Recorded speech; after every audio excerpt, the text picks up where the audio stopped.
winners? Let the pros show you how to make money. General Manager Al DeMarco, a regular contributor on Fox Sports, MSNBC, and Comcast Sports TV, brings over 25 years of handicapping experience to the table. CEO Steve Budin, the author of Bets, Drugs, and Rock and Roll, is the man responsible for creating the online betting industry. Together, they lead the world's largest online sports handicapping community, your #1 source for winners. Week number 10 of the NFL season certainly was hazardous to your health if you happen to be an NFL quarterback. 3 more going down with injuries. Matt Castle through for the year for Kansas City with a hand injury. Matt Schaub of Houston, Texans having a phenomenal season. Foot injury, probably gone for the year. Ben Roethlisberger re-breaks that thumb he first hurt back in 2005. Good news for the Steelers. He's not going to miss any action, and he has an extra week to recuperate, having a bye today. But, of course, then we've got Michael Vick playing with broken ribs tonight against the New York Giants. And we have Kevin Cobb probably missing another game for Arizona. Steve, I'll tell you, it's like the walking wounded. In fact, I'm looking at today's schedule, and I see 6 other teams today are starting quarterbacks that didn't start the season for them, either because of injury or inefficiency or, in some cases, incompetence. Yeah, well, it's week 11, and the gamblers are obviously all busted up, and so are the players. They're dropping like flies. Just makes our job that much harder. And guys, our job is to break down all of your NFL games every Sunday here on the Countdown to Kickoff program from a point spread perspective.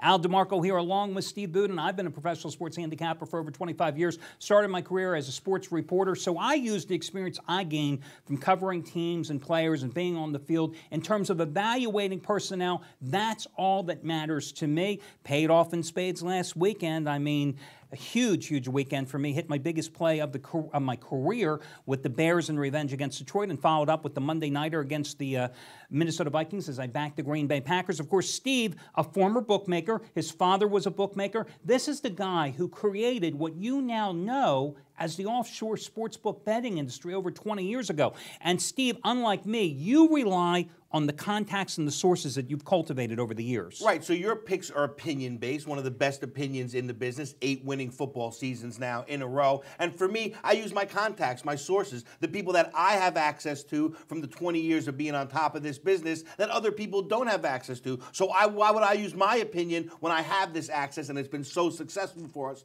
5-1, last 6 in the NFL, hit the big one Sunday with the Cowboys, came right back, hit the big one Monday with the Packers. I think they won by a combined score of about 500 points, made it look easy. I wish every game was like that, but as I'm looking at the board today, not a lot of easy ones out there. No, a lot of dog matchups here, a lot of who-care games of the weeks as far as I'm concerned. And the first one we're going to talk about is Atlanta against Tennessee. You know, Steve, they say how many times does a manager or a coach, depending on the sport, truly affect the outcome of a game? Well, this is one of those cases. When you look at the Atlanta Falcons last week, Mike Smith cost them the game against New Orleans by that boneheaded play, deciding to go for it on 4th and 1, playing at home, tie game in overtime. He fails. The Falcons failed, I should say, to get the first down because of his play calling. Saints get the game-winning field goal. So you find the Falcons today, I think, at a great price, -6 at home, in a must-win situation. Yeah, we see the mistakes from coaches more in baseball than in football affecting the outcome of the game, but it definitely did here. That's actually good news for the gamblers because that's puts the Atlanta Falcons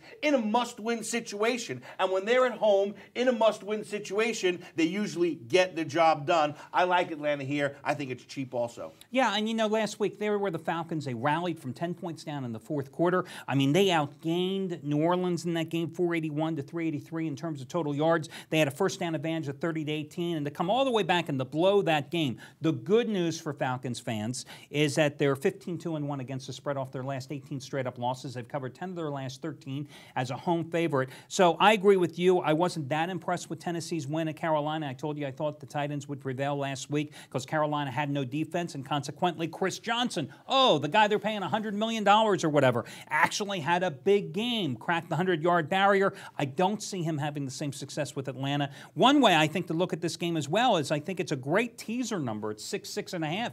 Two-team teaser, 6 points. You can take the Falcons down to -1 or pick them at home, again in a must-win game. So we're going to leave that second slot of the teaser open now, and we'll try to fill it in before the show's end. Yeah, exactly. And the next game is going to be Miami and Buffalo. I hate to get on the Dolphins bandwagon, but I'm going to because I got off the Buffalo Bills bandwagon a few weeks ago. I told you the Bills would not succeed at home against the Jets, and I was even more on the money last week telling you that the Cowboys would roll over them. In fact, your number one NFL crew, the Baltimore crew, now 32-15 the past 4 years, that was their best bet last Sunday after giving everybody the Giants outright over the Patriots 2 Sundays ago. I think this is a difficult spot for the Bills with the Dolphins laying 2 at home. Bills' third road game in 4 weeks. Yeah, I would agree with you that Miami is a lot better than their record would suggest, but I think football is a game of quarterbacks. I think this game comes down to who the better quarterback is. You look at Fitzpatrick versus Moore. I'll take Fitzpatrick every day, so we don't even have to involve the bookies in this one. We can save vig and just bet each other. But you know, Matt Moore has actually played well, and I know that's not usually a sentence you find when talking about the NFL, but last 2 games, 37-52 for 453 yards. And remember this, guys, against the Bills, 27th ranked pass defense in the league, only 15 quarterback sacks in 9 games, opposing quarterbacks completing nearly 66% of their passes. So I'll go ahead and lay it with the Dolphins. You'll be on the Bills. Next game, I think we're both in agreement here. Baltimore and Cincinnati. Ravens, I told you last week, they're schizophrenic, and they proved me right going to Seattle and laying another egg on the road, being thoroughly outplayed. I mean, you're not going to win if you're Baltimore, if you're allowing Joe Flacco to throw the ball 52 times a game. Oh, hey, Ray Rice, you want to give him the couple of carries? I mean, I don't understand it.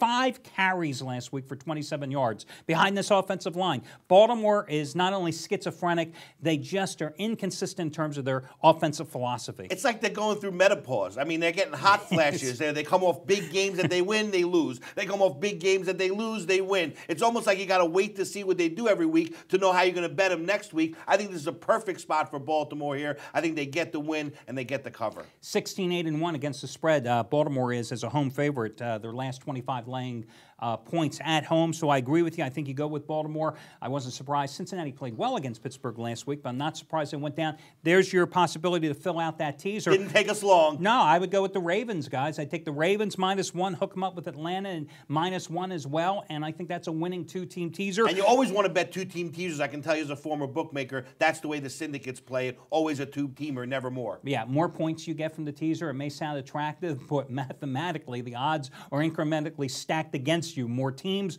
more points in the teaser. Guys, when we come back, we're going to pick up with Jacksonville, Cleveland, and we'll be joined via video conference by handicapper Trace Adams, live from Atlanta, who will be talking about that game and 2 others, giving you his free picks today as the countdown to kickoff program continues with more of your NFL previews.